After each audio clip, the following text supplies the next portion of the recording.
Dhaggeeffattoota qophii raadiyoo sagantaa sagalee misraachoo yooyyaa bakka jirtanutti araarri nageenyi fi arjummaan gooftaa keenya Yesuus Kiristoos almasih isa isiniif haa baay'atuuti. Guyyaadhaa seenaa dhugaa jiraataa biyya Naayijeeriyaa kan ta'e Amaanu'eel Amoots qabannee isiniif dhiyaanneerra. Amaanu'eel Amoots Gooftaa Yesuusitti osoo amanee hin fayyin duratti ergamaa seexanaa ta'e isaan jireenya dukkanaa sukkanneessaa keessa dabarse waan hojjetaa ture. Mala seexanni kiristaanota balleessuuf irratti hojjetu nuuf diidessaa nutti hima. Duubarra garuu akkamitti akka gara Gooftaa Yesuus beekisaatti isatti amaniisaatti akka dhufe achiin duuba haala si'oolii fi achi jiru hunda argee achiin duuba immoo gara mootummaa waaqaatti mootummaa samayii kan warra Gooftaa Yesuusitti amananii isa hordofaa akka sagalee dubbii qonqoo isaa jiraataniif qophaa'es argee kana hundumaa booda du'aa ka'ee dhugaa arge kana dhugaa ba'e isiniif qabannee dhiyaanneerra. Barumsa guddaa jireenyaaf tajaajila keessaniif ta'u irraa argattan jennee abdii guutuu qabna. Kutaan tokkoffaansaa akkasitti isiniif dhiyaata. Obsaan haga dhumaatti nu dhaggeeffadhaan affeerraa keenya jaalalaati. Dursinee Waaqa kadhanna. Waaqa bara baraa jireenya nuuf kennitee carraa kana nuuf kennitee ergaati karaa tajaajilaa keetii kanaan nuuf dabarsite akka dhageenyuuf carraa kana waan nuuf kenniteef galanni ulfinneef kabajisiif ta'uuti. Amma kunoo nus ergaa kana yoo dabarsinu nu gargaari.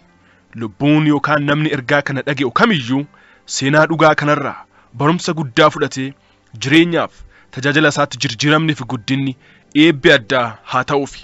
Namni haarinni kan Gooftaa Yesuus hin beeknes ergaa kana dhaga'ee gara fayyinnaatti akka dhufuuf Waaqa hafuura keetti qulqullichaan isa gargaare. Karoorri fi hojiin seexanaa kamiyyuu kan diigame haa ta'uuti. Kana hundumaa waan gootuuf galatoomi. Maqaa Gooftaa Yesuus Kiristoosiitiin akkas jennee walii galleessi kadhannaa. Ameen. Seenichi akkasitti dubbifama. Amaanu'eel Amoots akkas jedhee seenaa isaa dhugaa kana jalqaba. Kun seenaa dhugaa deemitii dhugaa ba'i kan jedhamee seenaa Gooftaan kiyya Yesuus Kiristoos naaf hojjateedha.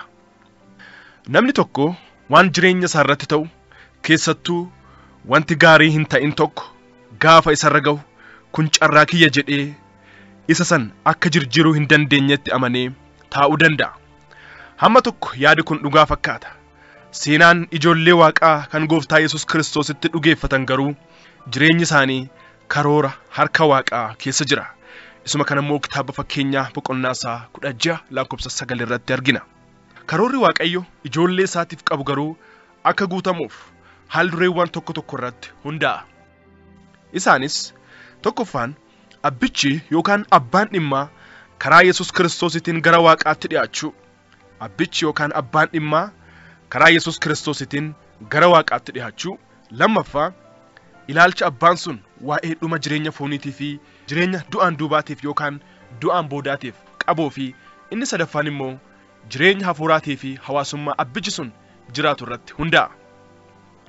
Jireenya keetii irratti qormaatni adda addaa baay'atuu danda'a. Qormaata saniin kufaatiin kan dhufu garuu karaa tokkoof kan biraatiin yoo ati qormaata si dhaqqabe saniif eeyyama kennituufidha. Kunillee waan dansaaf yookaan waan gaariif yookaan waan dansaa yookaan gaarii hin ta'iniif jaalatisaaf yookaan jibbisaaf beekisaaf yookaan wallaalisaaf. Fedha waaqaatiif ajajamis mallattoo ijoollee waaqaa yoo ta'u fedha waaqaatiif ajajamiisa dhabees immoo mallattoo ijoollee badi'iiti yookaan kan warra baduuti. Namni tokko jireenya isaa guutummaatti humna lamaan keessaa isa tokko jala seenuun dirqama. Isaanis humna hafuura waaqaa jala yookaan humna hafuura seexanaa jala jechuudha. Namni kamiyyuu humna lamaan kana jala bilisa ta'uu hin danda'u. Yookaan humna hafuura waaqaa jalatti bula yoo kana dide immoo humna hafuura seexanaa jala jira jechuudha. Lamaan kanaan ala filannoon sadaffaan yookaan lakki ani isaan lamaanuu hin barbaadu kiyyuma akka fedha kiyyaa jiraadha wanti jedhamu hin jiru. Kana lamaanuu garuu abbichumatti keessaa filata. Seenaan kiyya kun kan jalqabe yeroo an biyya kiyya Naayijeeriyaa naannoo Imoo jedhamu keessatti warra kiyya waliin jiraadhu irraani. Warri kiyya warra qabeenya qabanuun turre. Haa ta'u malee abbaan kiyya akaakuu yookaan akaakayyuu kiyyarraa yookaan abbaa isaarraa lafa hektaara 42 kan dhaala yoo ta'u wanni kunillee seenaa maatii isaa keessatti dhiibbaa addaatti fide. firri naannootii fi kan fagoo baay'een isa kajeelaa qabeenya isaa kana hawwaa turan. Ani immoo wanni kun maaf akka ta'e beekuu dhabus sababa lafa hektaara bal'aa abbaa isaarra dhaaleen ta'uu danda'a jedhee shakke. Haati kiyyaaf abbaan kiyya Maargaaretii fi Amaanu'eel obboleettota kiyya waliin jireenya dansaa jireenya gaarii jiraachaa turre. Ani obboleettota kiyya durraa yookaan dubraa lama dhalataniin turtii waggaa 14tiin booda dhaladhe. Ilmi dhiiraa warra kiyyaaf ana qofa ture. Anaan duuballe obboleettiin kiyya takka dhalatte. Dhalachuun kiyya warra keenyaaf gammachuu addaa nuuf fide. Garuu gammachuun keenya sun yeroo dheeraaf turuu hin dandeenye ture. Sababni isaas haati keenya nu duraa duute. Gammadi keenya sunis gara gadda cimaatti jijjiirame. Haati kiyya sababa xonqaayiitiif yookaan warra mana seexanaatiin akka duute himama. Waan guddaa nu gaddisiisu immoo waggaa 4 booda abbaan keenyas du'e.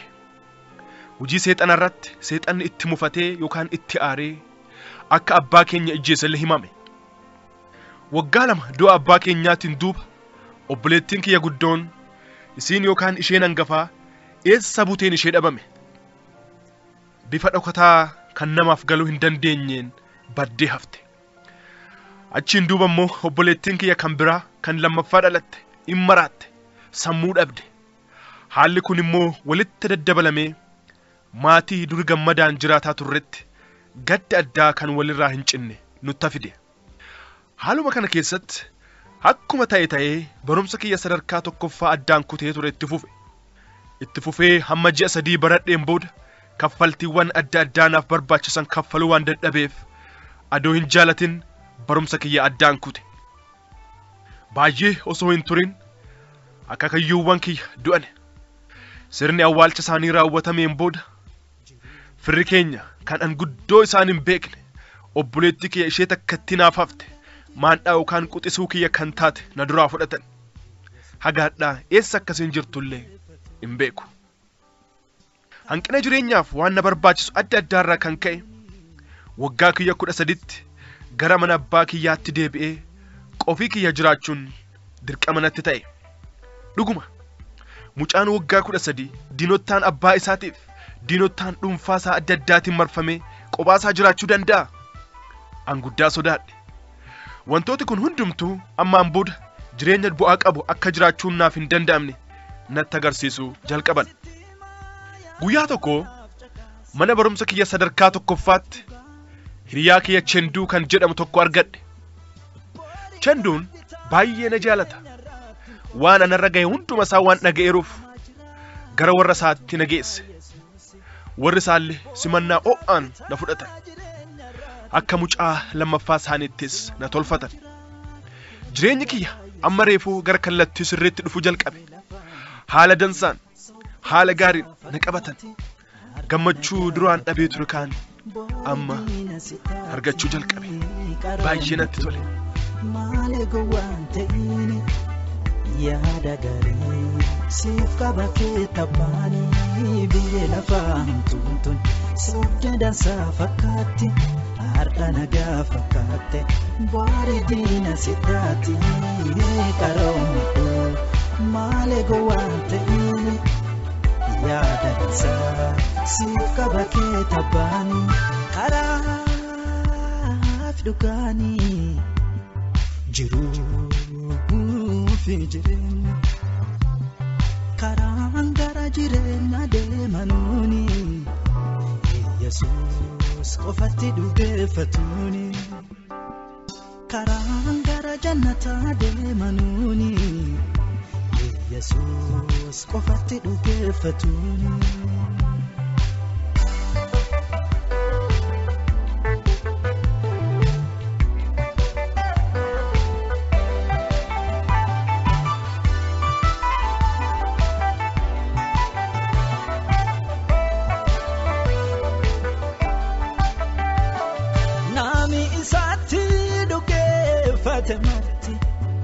Jireenya bara kakabatuufi malee akka lammii tokko hin banneef tarsee kennee waaqilma fi doonaafi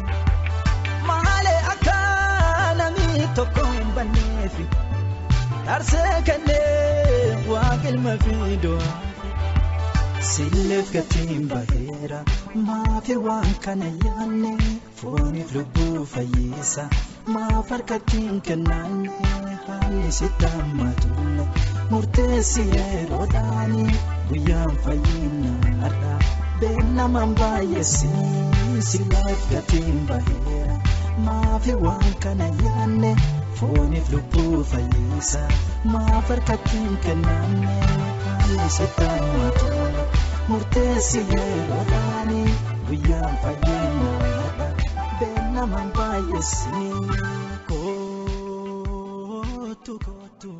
kootu garasaa kootu. Jaalatamtoota dhaggeeffattoota keenya seenaa dhugaa obbo Amaanu'eel Amoots isiniif dhiyeessine kanarraa waan guddaa akka barattan homaa shakkii hin qabnu sagantaa keenya guyyaadhaallee kanumaan fixanna. Kana booda maaltu ta'a laata? Kutaa kanatti aanee jiru sagantaa keenya dhufurratti qabannee isiniif dhiyaanna osoo addaan hin kutin namoota biraas affeeraatii waliin nu dhaggeeffadhaa isiniin jenna. Ani kan isin waliin ture Mootummaa Dhugdeessaa Bidireeti. Sagantaa keenya kanarratti yaada qabdanuuf gaaffii kitaaba qulqulluu akkasumas kadhannaaf karaa lakkoofsa moobaayilii 0913 71 0868 nuuf bilbilaa yookaan nuuf barreessaa. Sagantaa sagalee misraachuu kan yeroo hundumaa wixataaf kibxata halkan sa'aatii 1 daqiiqaa 45 haga sa'aatii 2tti meetir baandii 25 irratti nu dhaggeeffachuu keessan itti fufaa. Sagantoota biraas akkasuma guyyaa hundumaa dhaggeeffadhaa namoota biraas nuuf affeeraa nuuf kadhadhaan ergaa keenya yeroo hundumaati baay'ee moosin jaalannaa nuuf jiraadhaa horaa bulaa.